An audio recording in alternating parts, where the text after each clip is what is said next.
My name is Clara, a 32-year-old woman who once believed in fairy tale endings. 3 years ago, my life took an unexpected turn when I met Mark, the man who would become my husband. This is our story, a journey of love, trust, and eventual betrayal, set against the backdrop of a seemingly perfect marriage. It was an ordinary Tuesday morning when fate led me to the corner cafe. With a John Grisham novel in hand, I was lost in the world of legal thrillers. That's when Mark entered, his presence immediately noticeable. He had an air of confidence, yet there was a warmth in his smile that felt inviting. "Hey, is that Grisham's latest?" he asked, nodding towards my book. His voice was friendly, tinged with genuine curiosity. "Yeah, just started it."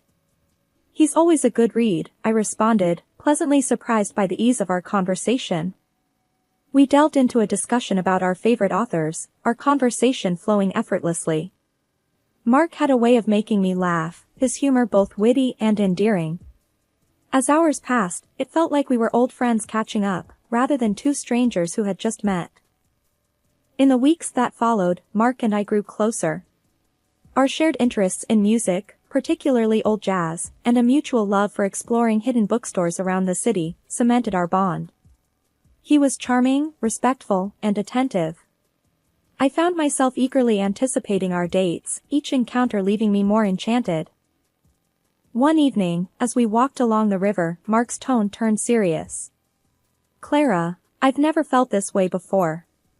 I think I'm falling for you," he confessed under the dim glow of the streetlights. His words sent a rush of warmth through me. "I feel the same, Mark." "You're unlike anyone I've ever met," I admitted, my heart racing with excitement and a hint of fear. 6 months flew by, and our relationship only grew stronger. It was during a cozy dinner at my apartment when Mark proposed. The moment was simple, yet profoundly sincere. There was no hesitation in my yes. I loved him, and I believed in our future together. The joy of our engagement, however, was soon met with apprehension as the time came to meet Mark's parents. His mother, Linda, was a stern woman with piercing eyes that seemed to judge my every move. His father was more amiable, but there was an undeniable seriousness to him, especially regarding the institution of marriage. During a formal dinner at their house, Mark's father brought up the subject of a prenuptial agreement. "It's just practical," he stated matter-of-factly. The request caught me off guard, but given my past experience with a cheating ex-boyfriend, I understood the necessity. "I agree, but I have a condition," I said, steadying my voice. "If either of us cheats, the cheater owes the other $100,000. Mark's expression was a mix of surprise and respect. "I promise, Clara, I'd never cheat on you," he said earnestly. I wanted to believe him, to trust that this time my heart was safe. Our wedding was a beautiful affair, filled with laughter, dancing, and promises of forever. The first year of our marriage felt like living in a dream. We traveled to romantic destinations, enjoyed quiet evenings at home, and supported each other's ambitions. Mark was not just my husband, he was my best friend, my confidant. After the whirlwind of our wedding, Mark and I settled into married life with an ease that surprised even me. Our first year was like living in a bubble of happiness, untouched by the outside world. Our honeymoon in Paris was a dream. Strolling along the Seine, we were just two lovebirds lost in the city of love. "Can you believe we're here?" I asked Mark one evening, as we watched the Eiffel Tower light up. He pulled me close and said, "With you, I can believe anything. This is just the start for us, Clara." Those days were filled with laughter, romantic dinners, and promises of a future together. We returned home with a suitcase full of memories and a bond that felt unbreakable. Back home, our days found a comfortable routine. Mark would kiss me goodbye every morning before heading to work, and I'd be waiting with dinner when he got back. We talked about everything and nothing, our conversations stretching late into the night. One night, as we were cleaning up after dinner, Mark said, "You know, I never thought I'd be this happy just doing mundane stuff like washing dishes." I playfully splashed some water at him. "That's because you've got an amazing wife. It's all about good company." He laughed, catching the water in his hands. Absolutely. Best decision of my life, marrying you. Despite our happiness, there was a growing pressure from outside, the expectation of starting a family. At family gatherings, Mark's mom, Linda, would often drop not-so-subtle hints. So, when are we going to hear some good news? Linda asked one Sunday lunch, her tone laced with expectation. I tried to brush it off with a joke. Oh, you'll be the first to know when there's news. But her persistence grew over time, and it started to strain me. Mark noticed my discomfort but reassured me. Don't let my mom get to you. We'll start a family when we're ready, not a minute sooner. Despite these pressures, our first year of marriage was magical. We celebrated our first anniversary with a quiet dinner at home. Mark surprised me with a necklace I had admired months ago. Happy anniversary, Clara. Here's to many more years of happiness, he said, his eyes shining with love. I felt tears prick my eyes as I said, thank you, Mark. I couldn't have asked for a better partner in life. That night, as we cuddled on the couch, I couldn't help but feel incredibly lucky. I had a husband who loved me, a cozy home, and a future that seemed bright. As our second year of marriage began, the pressure from Mark's family, especially his mother Linda, started to take a toll on me. It wasn't just about starting a family anymore, her criticisms seeped into every aspect of our lives. Linda had a way of making her disapproval known, often under the guise of helpful comments. Every visit became a nightmare for me. One afternoon, as I was setting the table for lunch, she walked into the kitchen and eyed the spread with a disapproving frown. Is this what you're serving? A bit simple, don't you think? Linda remarked, her tone dripping with disdain. I clenched my jaw, trying to maintain my composure. I thought we'd enjoy something light today. She just sniffed, muttering under her breath about proper meals and good housekeeping. Her comments weren't just confined to my cooking. She found fault in everything I did, from the way I decorated the house to how I spent my free time. Nothing was off limits. One evening, while Mark and I were relaxing in the living room, Linda decided to give her unsolicited opinion. You know, Clara, if Mark gave me the money he spends on you, I could hire a proper cleaner and a cook. Mark looked uncomfortable but didn't say anything. His silence felt like a betrayal. I was seething but managed to say, well, Linda, I'm doing my best here. What hurt the most was how Mark's attitude started to change. He began echoing his mother's criticisms, albeit in a more subtle way. After one of Linda's visits, Mark casually mentioned, Mom might have a point about the house. Maybe we should consider getting some help. I felt a pang of hurt and frustration. So, you think I can't handle it either? No, that's not what I meant, he backpedaled, but the damage was done. The constant criticisms and Mark's growing detachment were straining our marriage. We started having arguments over trivial things, our once easy conversations turning into tense exchanges. After a particularly heated argument, I found myself wondering aloud, what happened to us, Mark? We used to be on the same team. He ran a hand through his hair, looking frustrated. I don't know, Clara. It's just everything feels so complicated now.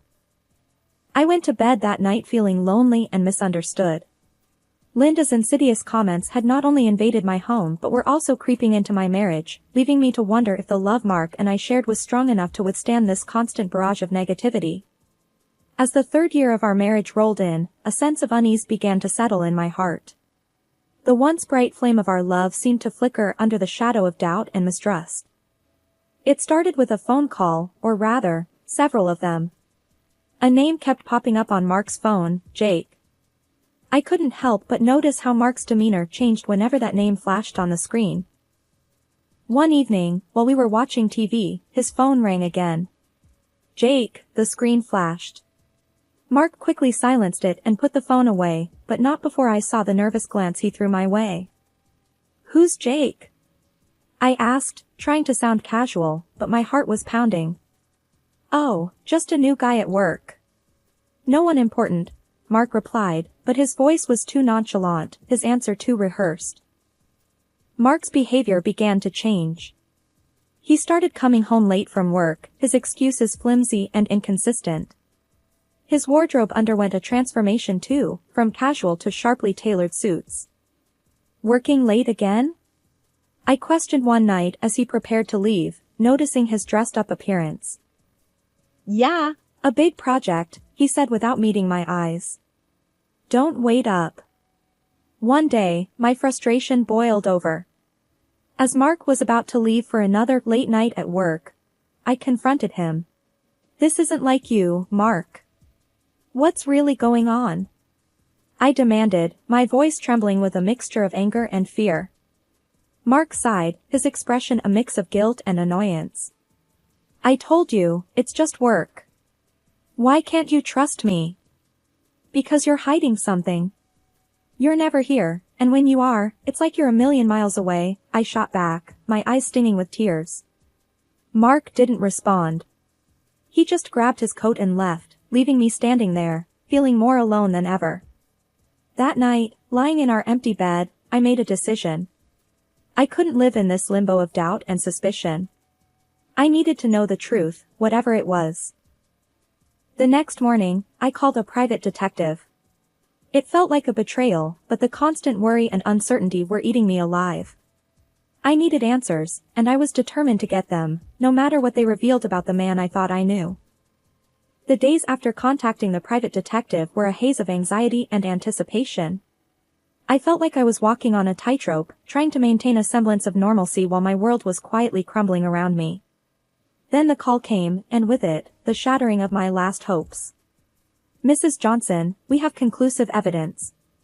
I'm afraid your suspicions were correct. The detective's voice was solemn, heavy with the weight of the news he was delivering. He explained that Mark had been having an affair. The mysterious Jake on his phone was actually a woman. My heart sank as he detailed their meetings, providing timestamps and photos. It was irrefutable. I sat there, phone in hand, feeling a mix of devastation and vindication. My worst fears weren't just fears anymore, they were cold, hard facts. Despite the pain, I decided not to confront Mark immediately. I needed more than just the evidence of his infidelity, I needed to understand the full extent of his deceit. One evening, as I was passing by his home office, I overheard a conversation that chilled me to the bone. Mark was talking to his mother, Linda. Mom, I'm planning to end it with Clara after your birthday. Mark's voice was cold, devoid of any affection he once had for me. Oh, that's wise, dear. Make sure she gets me a nice 65th birthday present before you drop the bomb, Linda replied, her voice laced with a callousness that took my breath away. I leaned against the wall, feeling nauseous. Not only was my husband unfaithful, but he and his mother were plotting against me, waiting to use me for one last expensive gift before discarding me.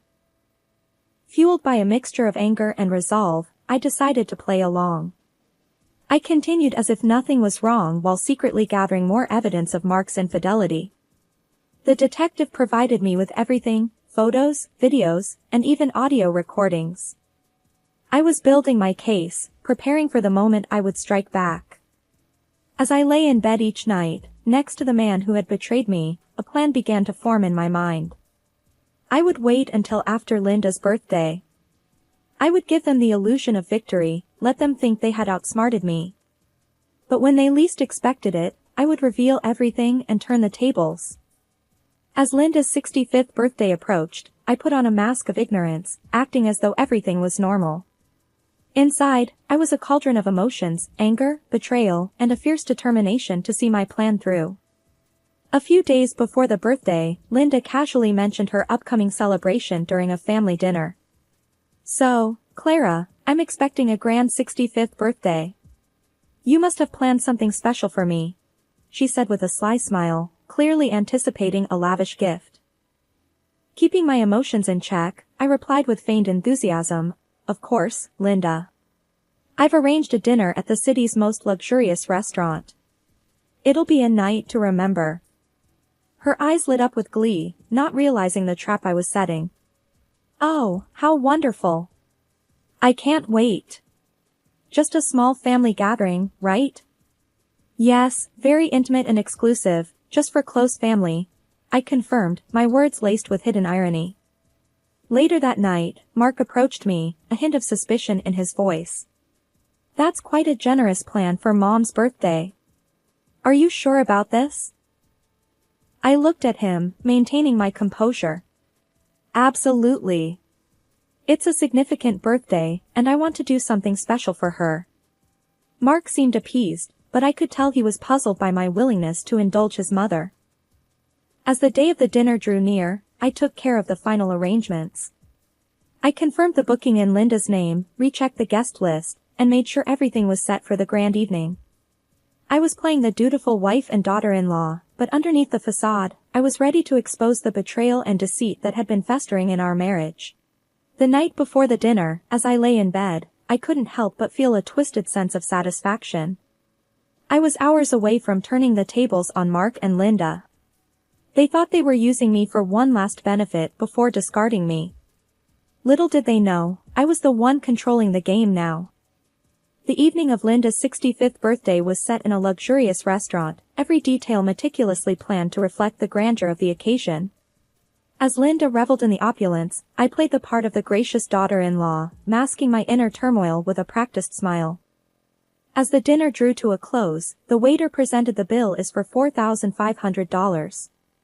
I reached for my card with a steady hand, my heart pounding in my chest. After swiping the card, I glanced around the table, seeing Linda's satisfied smirk and Mark's uneasy expression. Thank you for such a wonderful evening, Clara. This is truly generous, Linda cooed, her voice dripping with insincerity. It was then that Mark leaned in, his voice laced with mockery. By the way, Clara, I want a divorce. The words hit me like a physical blow, but I refused to let them see my pain. Linda, seizing the moment, chimed in sharply, well, then, I guess you should leave. This is a family gathering, after all. Without a word, I stood up and left the restaurant, my dignity intact despite the turmoil inside. As I walked away, I pulled out my phone and swiftly canceled the payment. Then, with a few more taps, I blocked the shared account, ensuring Mark couldn't cover the cost either. Back at home, I packed my belongings quickly, the finality of my actions setting in. I was leaving this chapter of my life behind, stepping into an uncertain but hopeful future. Soon, my phone erupted with calls. I answered, and Linda's voice, shrill with rage and panic, filled my ears. The payment didn't go through. The restaurant staff called the police. What have you done? Her words were a cacophony of anger and disbelief, but I remained silent, letting her tirade wash over me. This was their doing, their betrayal and manipulation coming back to haunt them. After hanging up, I looked around the empty house, a place once filled with dreams and love now just a hollow shell. I took a deep breath, stepped out the door, and didn't look back. Their calls continued, a desperate plea for help that I no longer felt obliged to answer. I had made my move, exposed their deceit, and now it was time for me to rebuild, away from the lies and the pain that had defined my life for far too long. After leaving my marital home, I spent a restless night at a friend's place, my mind racing with what needed to be done next. The morning sun brought with it a sense of clarity and determination. It was time for the final confrontation. I arrived at the house to find Mark and Linda waiting, their faces a mix of anger and confusion. Clutching the divorce papers and the evidence of Mark's infidelity, I steeled myself for the battle ahead. Linda was the first to break the silence, her voice dripping with scorn. So, you've come crawling back? After embarrassing us like that? I met her gaze, unflinching. I'm not here to crawl. I'm here for a divorce. Mark, who announced our divorce a day ago, suddenly tried to win everything back. Clara, can't we talk about this? It was a mistake. I cut him off, holding up the evidence. Save it, Mark. Your mistake was ongoing and well documented. Linda scoffed, trying to regain control. You think you can just walk away and leave us with nothing? You're nothing without us. I laid the divorce papers on the table. Actually, it's you who will be leaving me with something. According to our prenup, Mark owes me $100,000 for his infidelity. Mark's face went pale, and Linda's eyes widened in shock. As they scrambled to respond, I felt a weight lifting off my shoulders. This was it, the end of the lies, the deceit, and the pain. You can try to fight this, but the evidence is clear. I suggest you pay up and move on, I said, my voice steady. Mark looked defeated, and Linda was speechless, her usual bravado gone. With no further words, I turned and walked out of the house, the door closing behind me with a finality that felt like freedom. The calls and pleas that followed fell on deaf ears. I had closed that chapter of my life for good. In the end, they paid. Mark had to borrow from his parents, but I didn't care where the money came from. It was a small compensation for the betrayal, but more importantly, it was closure. As I sat in the lawyer's office, signing the last of the papers, I felt a sense of peace. The journey had been painful, full of betrayal and heartache, but I had come out stronger, more resilient. I walked out into the sunlight, a free woman, ready to start anew. The future was uncertain, but it was mine to shape. After all the darkness, I finally felt like I was stepping into the light.